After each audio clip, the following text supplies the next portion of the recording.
Shri Venkateswara gold తాకట్టులో ఉన్న మీ బంగారాన్ని విడిపించి కొనబడును. నమస్తే సార్. సార్ ఇది మామూలుగా సెలబ్రిటీలు మామూలు టైంలోనే సెల్ఫీలు ఇవ్వమంటేనే ఇవ్వకుండా ఏదో వెళ్ళిపోతూ ఉంటారు. అట్లాంటిది జనాల్లోకి ఎప్పుడో ఒకసారి వస్తారు. అది కూడా ఎవరైనా ఏమైనా ఇన్సిడెంట్ అయితే ఆ టైంలో వస్తుంటారు. ఆ టైంలో కూడా సెల్ఫీ అడగడం తప్పు అయినా సరే ఏదో వెళ్ళి అడిగాడు, దానికి ఆయన మొత్తం ఇట్లా తోసేసి వెళ్ళడం కరెక్ట్ కాదని కొందరు అంటారు. కొందరు ఏమంటారు సమయం సందర్భం చూడకుండా ఉండాలి కదా అని చెప్పేసి కొందరు అంటారు. అంటే సమర్థిస్తున్నారు, కొందరు సమర్థించట్లేదు. మన సెలబ్రిటీలు కూడా ఈ విధంగా ప్రవర్తించడం కరెక్ట్ కాదంటారు. దానికి మీరు ఏమంటారు? ఫర్ ఎగ్జాంపుల్ ఇప్పుడు మీరు స్కూల్ పిల్లలు అనుకోండి, మీ స్కూల్కి ఒకరోజు ముఖ్య అతిథిగా రాజమౌళి గారు వచ్చారు. ఓకే. మీ ప్రిన్సిపల్ రిక్వెస్ట్తోనో లేకపోతే టీచర్స్ రిక్వెస్ట్తోనో మీ రిక్వెస్ట్తోనో ఆయనతో మీరు అందరూ ఫోటోలు దిగొచ్చు, హ్యాపీ. మీరు నెక్స్ట్ ఏదన్నా స్కూల్ ఆర్ కాలేజ్, ఇందాక చెప్పింది ఏదైనా సంస్థకు సంబంధించిన మనుషులు అనుకోండి, మీ సంస్థ ఓ రోజు ఎందుకో ఏదో ప్రోడక్ట్ లాంచింగ్ కోసమో దేనికో రాజమౌళి గారిని పిలిచారు. ఓకే. మీ సంస్థలో అందరు ఉన్నారు కాబట్టి మీ ఎండీనో ఎవరినో రిక్వెస్ట్ చేశారు మాకు ఫోటోలు అని చెప్పడం, ఆయన కూడా మీకు ఇస్తే ఓకే.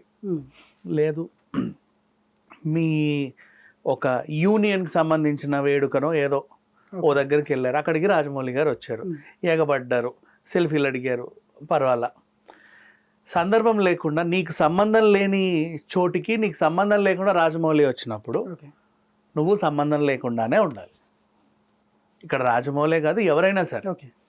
అనుకోకుండా నువ్వు సూపర్ మార్కెట్కి వెళ్ళావు, అనుకోకుండా అయినా సూపర్ మార్కెట్కి వచ్చాడు, మీ ఇద్దరికి ఒక బంధం ఉండొచ్చు. ఏంటి సార్ అది ఆ పప్పు కాదు ఈ పప్పు తీసుకోండి అని నువ్వు చెప్పడం, అరే భలే చెప్పావయ్యా థ్యాంక్ యూ అండి సార్ ఒక photo, it's okay, on request. ఎగబడెగబడి మీద ఏ నాకు ఫోటో ఇస్తావా ఇవ్వవా అని చెప్పేసి రక్కడం తప్పు. చాలా మందిని చూసా, చాలా సందర్భాల్లో చూసా, బాలయ్య గారు కొడితేనే అట్లా కొడతావా అంటారు. మళ్ళీ జయా బచ్చన్ గారి దగ్గర కూడా ఇలాంటి సిచ్యువేషనే మన దగ్గర కూడా చాలా మందికి ఎదురైంది. ఒకరిద్దరని నేను చెప్పట్లా, ఓ వందల మంది. ఎయిర్పోర్ట్లో కనిపిస్తే ఎయిర్పోర్ట్ల మీద పడతారు, తిరుమల కొండెక్కితే అక్కడ మీద పడతారు. అంటే ఇక మన వీళ్ళు ఎక్కడికి రావద్దా చెప్పు? బేసికలీ సెలబ్రిటీ అంటే ఇంక రావద్దా బయటికి? వాళ్ళకంటే ఒక పర్సనల్గా ఎండావాన అనుభవించాలని ఉండదా? ఇక్కడ సందర్భం ఏంటంటే ఒక మనిషి చనిపోయాడు, మనిషి చనిపోయాడు అంటే వందల మంది వస్తారు, వందల మందిలో ఆయన అభిమానులు ఉంటారు, ఆయన శ్రేయోభిలాషులు ఉంటారు, ఆయనతో పాటు పనిచేసిన వాళ్ళు ఉంటారు. ఆయన ఒక ఇండస్ట్రీకి సంబంధించినోడు కాబట్టి ఆ ఇండస్ట్రీకి సంబంధించిన వాళ్ళందరూ వస్తారు. అది సినిమా ఇండస్ట్రీ అయింది.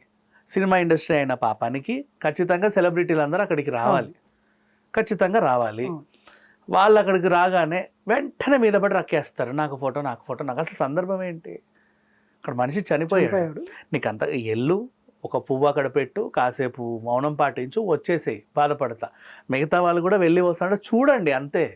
అంటే ఎప్పుడెప్పుడు ఎవడెవడు చేస్తాడా అని ఎదురు చూస్తూ ఉంటారా మీరు? అంటే ఎవడైనా పోతే మొత్తం సెలబ్రిటీలు అందరు ఇక్కడికి వస్తారు, అప్పుడు వాళ్ళతో ఫోటోలు దిగొచ్చు. ఇంకా మీరే చంపేలా ఎవరినైనా, సెలబ్రిటీలు అందరూ వస్తారని. మరి అట్లా ఉంది పరిస్థితి. తప్పది అసలు. నాట్ ఓన్లీ ఇట్లాంటి సిచ్యువేషన్స్, ఏ సిచ్యువేషన్ అయినా కానీ అక్కడికి వెళ్తారు. ఎన్టీఆర్ గారి ఘాటు దగ్గరికి వెళ్తారు, సంవత్సరానికి 2 సార్లు వర్ధంతి జయంతిలు ఉన్నప్పుడు. ఇక్కడ బాలయ్య గారు వస్తారు, ఎన్టీఆర్ గారు వస్తారు, వాళ్ళు వస్తారు, వీళ్ళు వస్తారు, మళ్ళీ అక్కడికి వెళ్ళి మీద పడతారు. అసలు సందర్భం ఏంటి? ఒకటి ఉంటుంది కదా, దానికి తగ్గట్టు మనుషులు, మనం కూడా మనుషులమే కదా. ఇప్పుడు మీ ఇంట్లో ఒక మనిషి పోతాడు, ఫర్ ఎగ్జాంపుల్ మీ ఇంట్లో ఎవరో పోయారు అనుకోండి, పక్కింటి వాళ్ళు వచ్చేసి మిమ్మల్ని మీద పడి కింద పడి సెల్ఫీలు అడిగి అది చేసి ఇది చేసి రా లూడో కింగ్ ఆడుకుందామా అంటే ఎలా ఉంటుంది? చిరాకు లేదు. మరి ఆయన చిరాకు పడడంలో తప్పు లేదు. బేసిక్గా ఇక్కడే కాదు ఎక్కడైనా సరే సెలబ్రిటీలు కనిపిస్తే మీద పడకండి, వద్దు, అవసరం లేదు. వాళ్ళు ఫోటోలు ఇవ్వకపోతే అలక్కండి, వాళ్ళు చెప్పేసి ఏదో సెల్ఫీ అడిగినంత మాత్రం ఇవ్వకుండా మామూలు టైంలో కూడా ఈ విధంగా చేయడం కరెక్ట్ కాదా అంటారు. ఏంటి కరెక్ట్ కాదు? నీకు ఎందుకు ఇవ్వాలి సెల్ఫీ?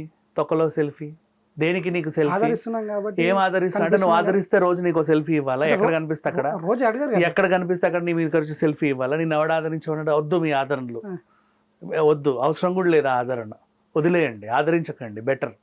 కానీ వాళ్ళ మీద పడి వాళ్ళు చిరాకు పడగానే చూడు సెల్ఫీ అడగగానే ఎంత చిరాకు పడుతున్నాడో, అంత మదం ఎక్కిందా, స్టార్ డైరెక్టర్ అయితే పాఠం అంత పోకరా అని చెప్పి రాసేసుకుంటారు ఇష్టం ఉన్నట్టు.